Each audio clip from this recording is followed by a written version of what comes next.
It's 2:30, so we're going to go ahead and get started. And if anyone needs to pop in yet, we'll let them in.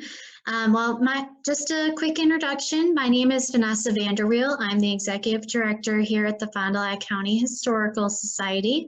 And today we're going to be talking about creating your pandemic story. So of course, the big topic of the day right now is about coronavirus or COVID-19 and how it's affecting our daily lives. Now, this isn't the first time that we've experienced a global event of this scale, but it is one of the only ones we've had so far in the modern post-2000 era. And so this is a chance for us to learn a little bit more about the different perspectives that come along with recording an event like this. And we've got a few things to cover. So if you have any questions, feel free to speak up. Otherwise, if you look on the very bottom of your Zoom bar, there is a chat button. And if you tap that on the side of the screen, there's a little chat box that if you have a question and you'd rather not say it, you could just type it out. You can do that there. Otherwise, I'll open it up for questions at the end. Sounds good? Yes. Great. Thanks, guys. All right, so I'm going to switch over the share screen and we'll get going. All right. Now, can everybody see the slideshow? Yes. Yep. Awesome. That's great. So what we're going to talk, like I said, the pandemic is a global event. So compared to something that would be more of a national event, which would be only in the United States or only in Great Britain or only in a certain country or certain region, an event like the pandemic is something that is across the globe. So all over, there's different countries and they're all having the same experience. Let's see here. So what are some historical global events that you guys know of? I've got the photos there have some idea of what some of those might be.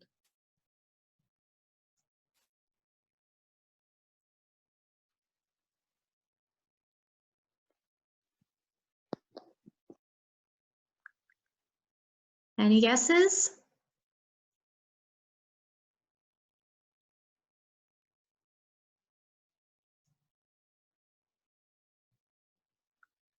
Well, anything that involves people traveling to different countries and discovering different lands would be considered a global event.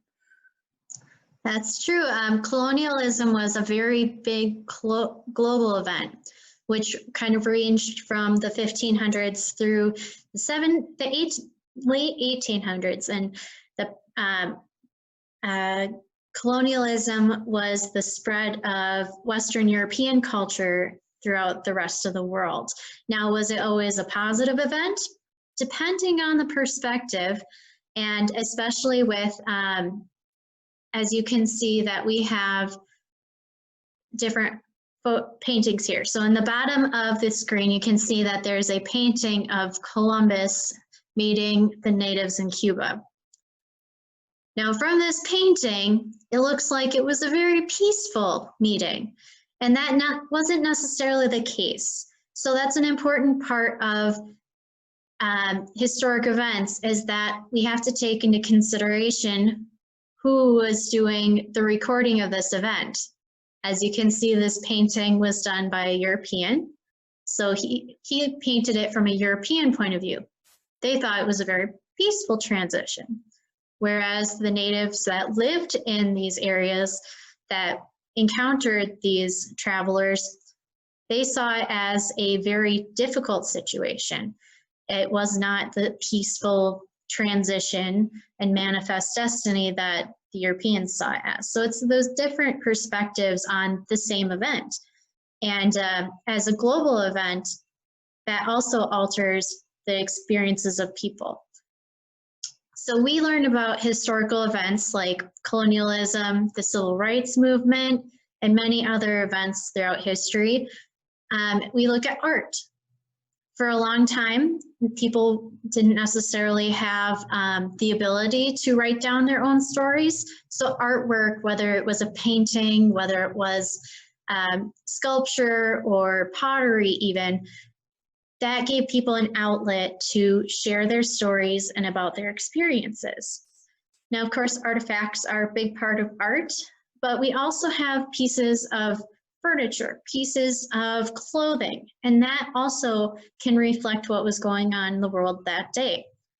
Of course, documents are always an important part about telling a story. Books are a favorite way of getting that information, but it's again important to take in note what was the source and who wrote it. So if we head to the next slide. It's talking about the perspective. So when we're looking at a historic document to describe a global event, we have to take into consideration who wrote it. Was it someone who was involved with that event and was there on the front lines? Was it someone who was wealthy and was hearing about this through the news or the radio?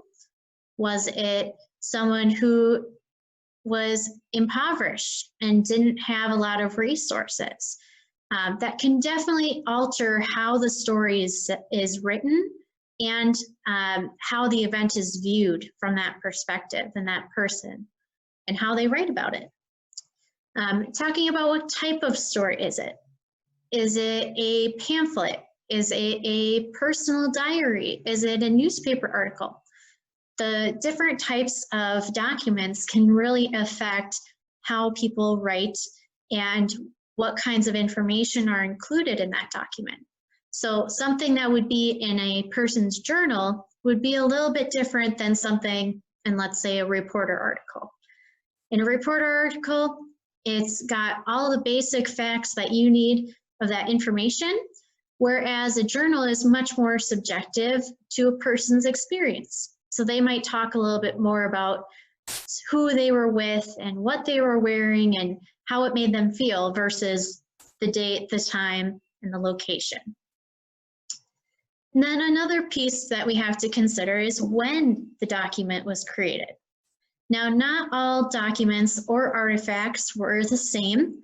Some of them were created during the time of the event, so it was happening just like during the pandemic right now. It'd be something written at that time that was written by someone who's experiencing it, or it could have been written afterwards.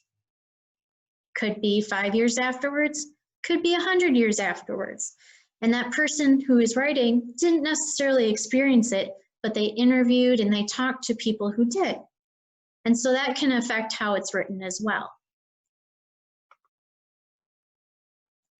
So first we're going to talk about first-person narratives. Now, we also call this a primary source.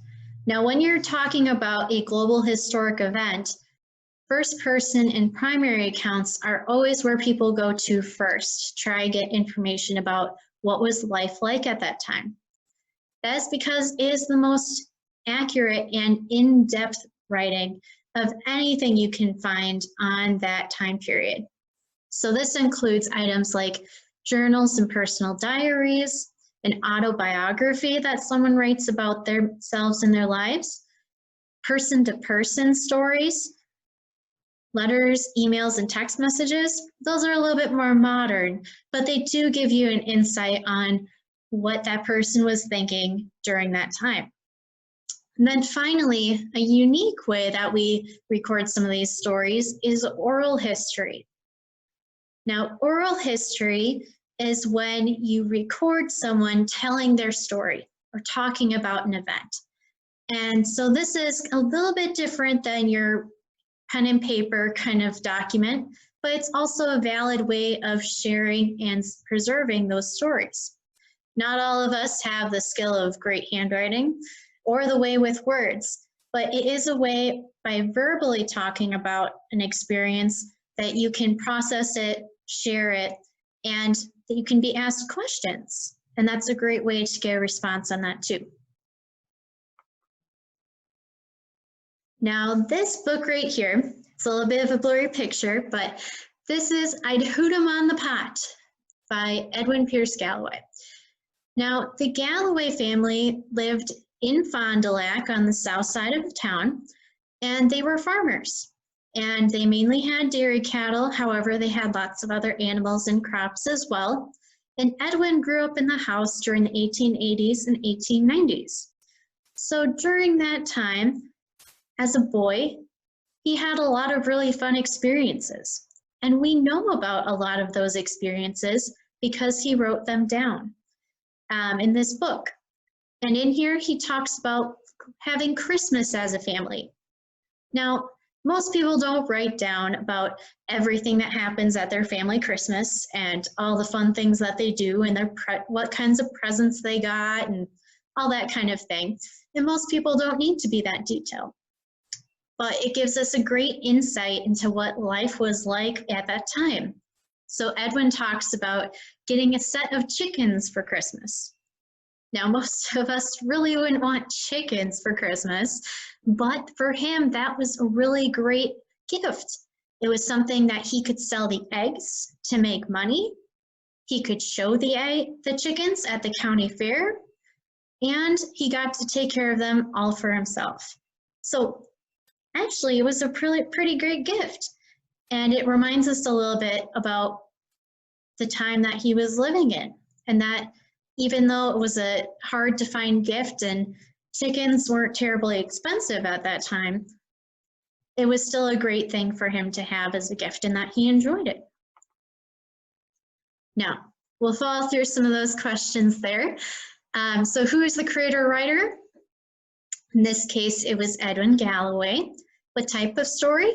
It's a personal account. He wrote it of his own accord, and he wrote about his time with it. The purpose of the book. Now, this was written because in the 1980s, and this was because he wanted to let people know about what it was like to grow up in the Galloway house. To create a little context with it, he had helped to put the Galloway house and village together, and after doing so, he wanted to let people know about what it was like to grow up there. Because if you don't grow up there, it's hard to picture that.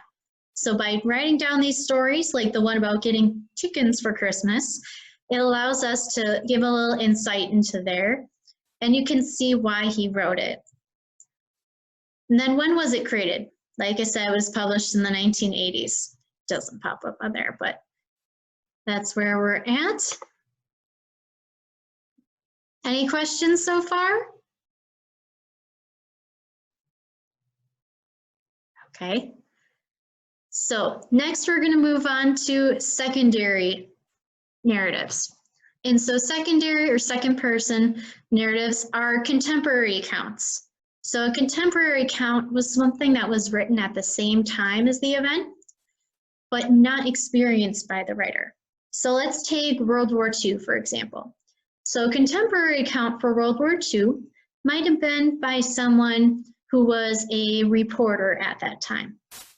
They weren't necessarily going overseas and serving in the war, but they were receiving information and they were translating it out to the community.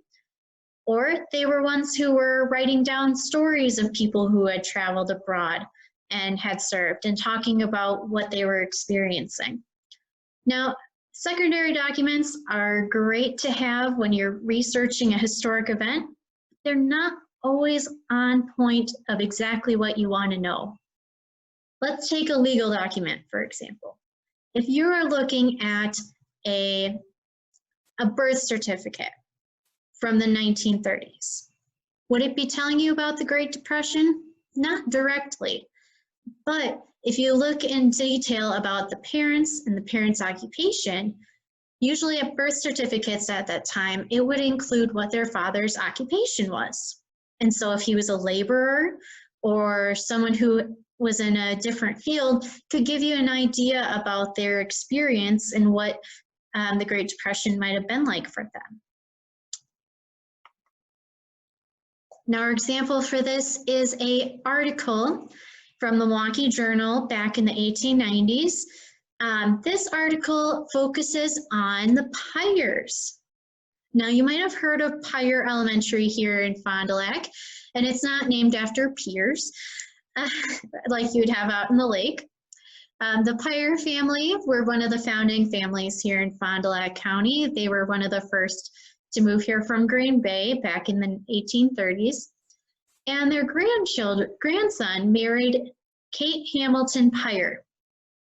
Now you'll notice she is the one in the upper left-hand portrait.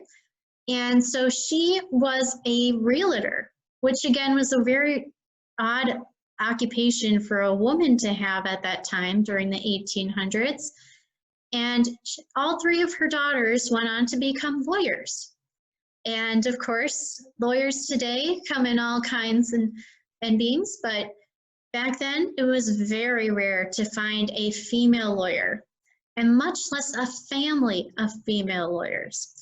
And it was a very peculiar thing to have at the time, and they were written about quite extensively in the newspaper. Was it always the most flattering? Not exactly. It wasn't necessarily meant to educate the reader about the family. It was more to editorialize, so to kind of overextend the descriptions. So instead of saying, well, Harriet took on this case, and Caroline was one of the first students to graduate as a female law student from UW-Madison, they talked more about what kinds of hair they had and who had blonde hair, who had brown hair, what kinds of dresses they wore, and their demeanor. And so that was definitely a telling of the time. So it's a contemporary account. So we can tell that it was written in the era when women weren't often were more seen as homemakers than they were businesswomen.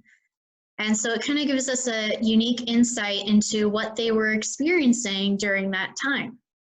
Now, was it directly about their business? No, but it gives us some context about what one of those original accounts would have discussed. Now, who is the creator writer? The Milwaukee Reporter. It's a newspaper article.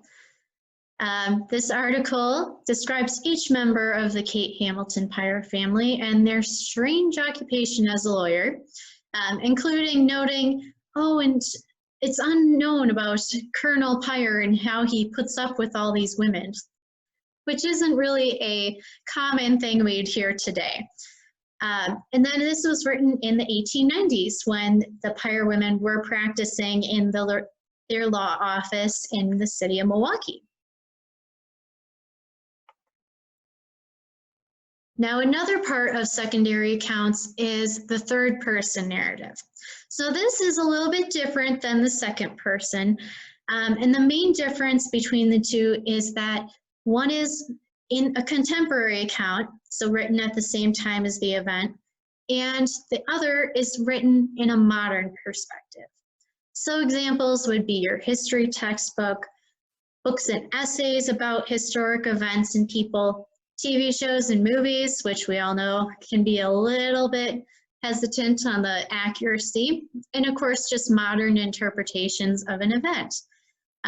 And so this is described mainly through the lens of a different era. So we can look back at that Pyre article and we can say, well, that was not very flattering to the women of the Pyre family, and it was almost sexist. And back in that time, that would have not been the case. That would have been an acceptable article about a prominent family. Now, the example for this we have is the history of Fond du Lac County as told by its place names. Now, this book is written by Ruth Shaw Worthing, and so she wrote this back in the 1980s, and it is a summary of historic people and places here in Fond du Lac County. And mainly they are roads and businesses. And she talks about what the history is behind them and how they got their names. And as you can see, it's pretty straightforward and dry. And she pulls a lot of the information from other sources like primary and other secondary sources, and then combined them all together into one book that people could reference. So the writer, of course, is Ruth Shaw Worthing. It's a list of historic places, businesses, and people. It's, of course, a reference for Fond du Lac County history. And it was written in the 1980s and covers events from the 1700s to the 1970s. So for the most part, this was written with a modern perspective. So you can see if you read through there that, let's see if I can go back here. So for example, up top here, we have Adams Street. And so it says Adams Street in the city of Fond du Lac extends a block north from First Street. It was originally reached Sheboygan Street, talks about who was living there, talked about how it changed in the 1840s. And you can kind of see that it's written with that modern perspective of, well, it's now Highway 175. And how that all has changed since the 80s as well. So you can see that it was written with that perspective that Ruth had from her time about what was historically accurate.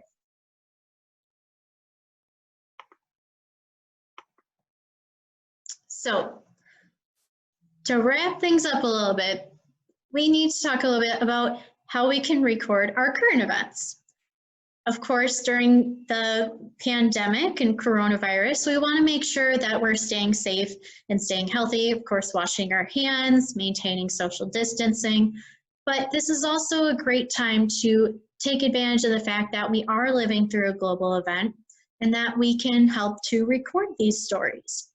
Now, a lot of it is creating a primary narrative or a secondary narrative. Now, of course, this is up to you if you're interested in either one, but a big initiative done by the State Historical Society is called Big History.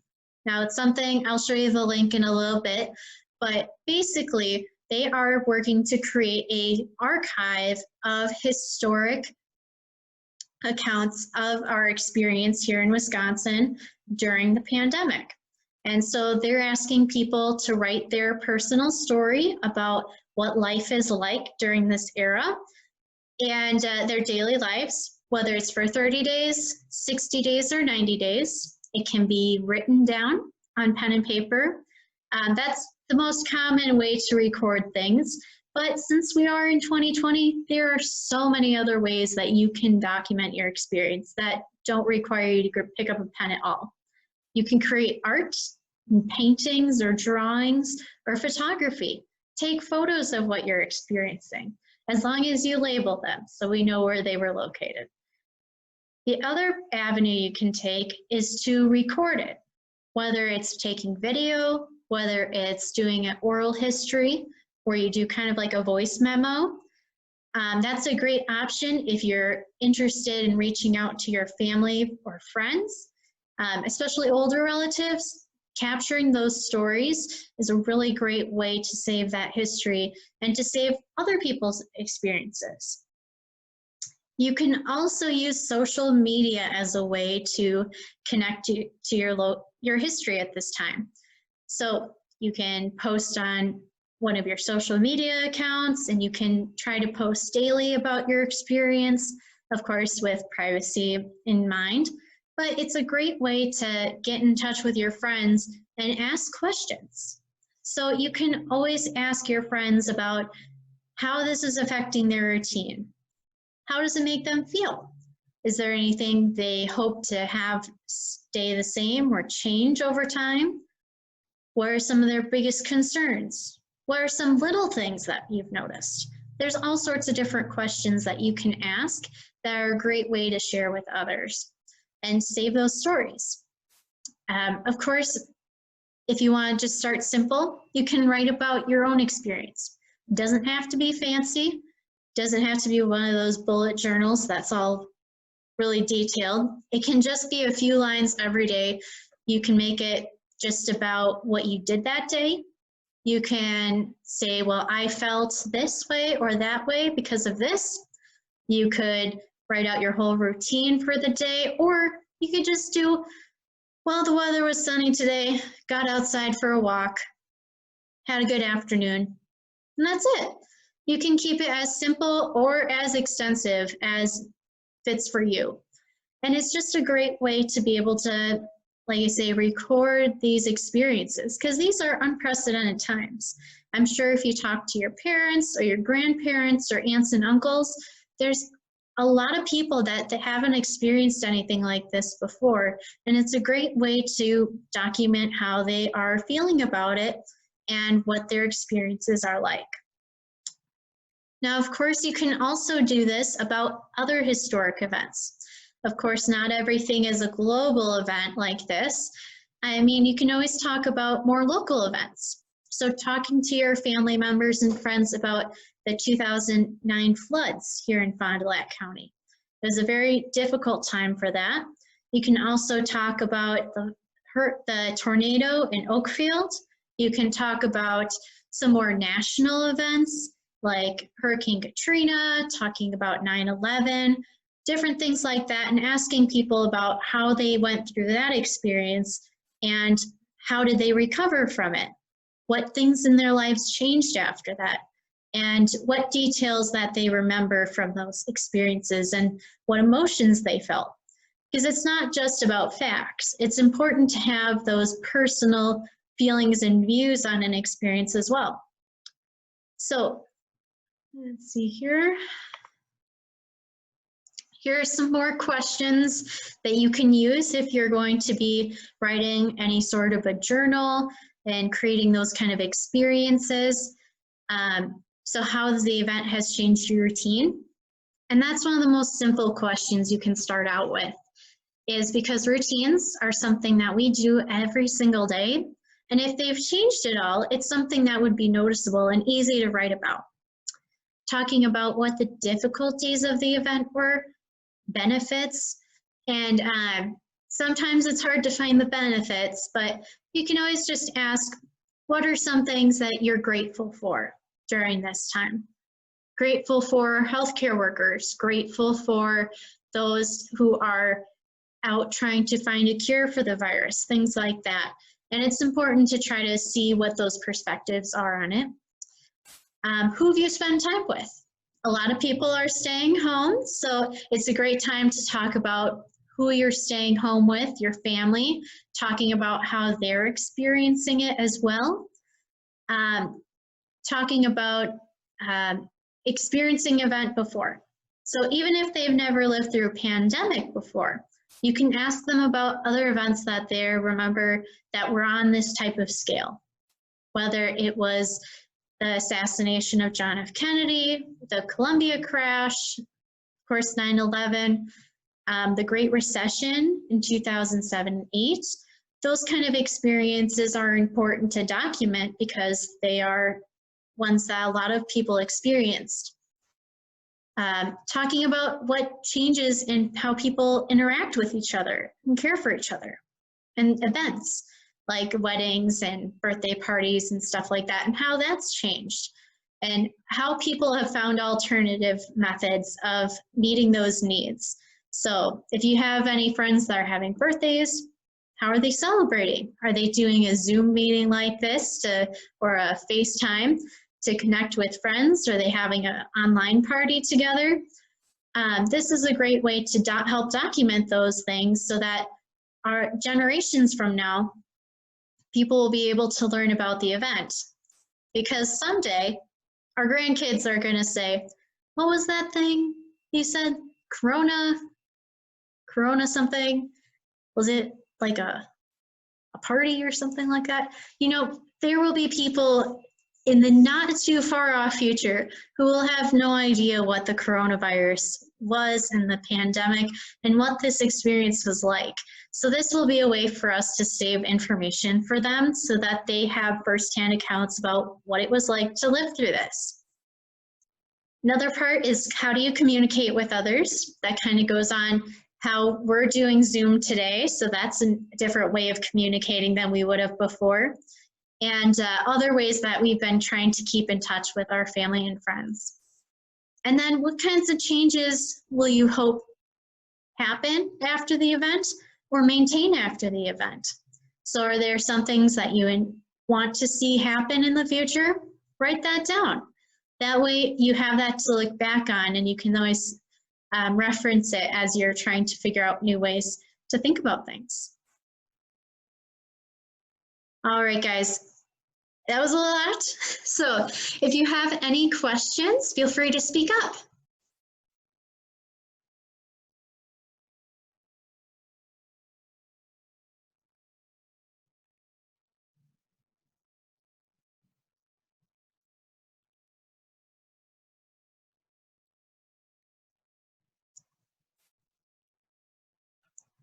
All right.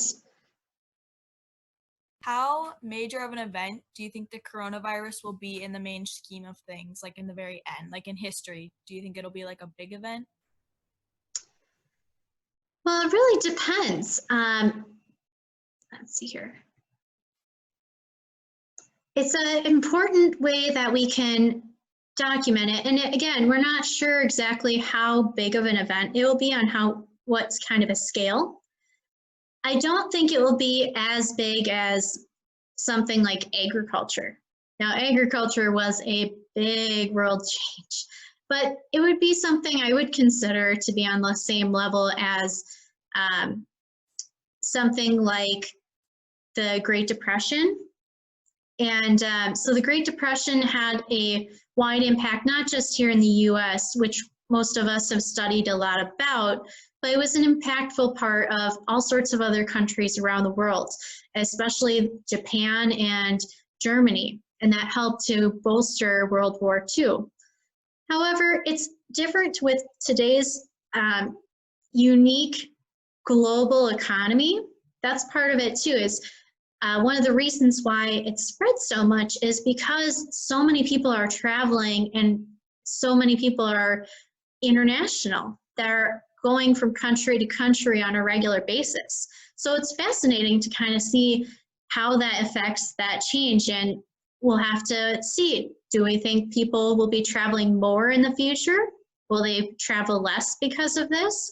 It's something to think about, and it's interesting to write down what our predictions are, and 6 months from now, a year from now, 10 years from now, you can look back at that and say, well, I thought that I did great thinking about that, or alternatively, well, I was completely off.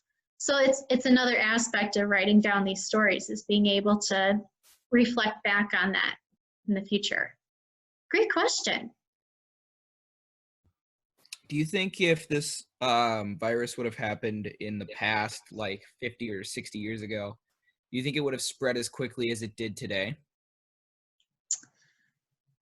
I don't believe so.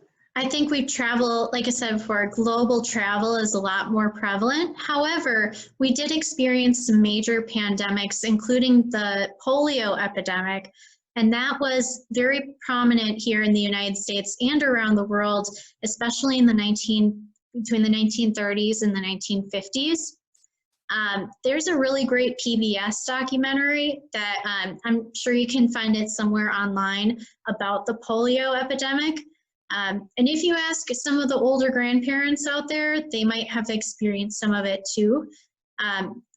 During the early 1950s, there was a lot of people that got sick from polio. And of course, polio attacks your immune system as well, but it really focuses on your muscles. And so it causes you difficulties to walk, difficulties to breathe, affects those kind of things. And it was a very scary time. And much like coronavirus, people didn't know where it was coming from, how you would prevent it. And so there are people out there that remember not being able to go to events like the county fair or go to swimming pools because parents were fearful of their children getting this disease. Now, of course, they were able to work with the March of Dimes to raise enough money to pay for a vaccine to be created. And so they were able to solve that problem.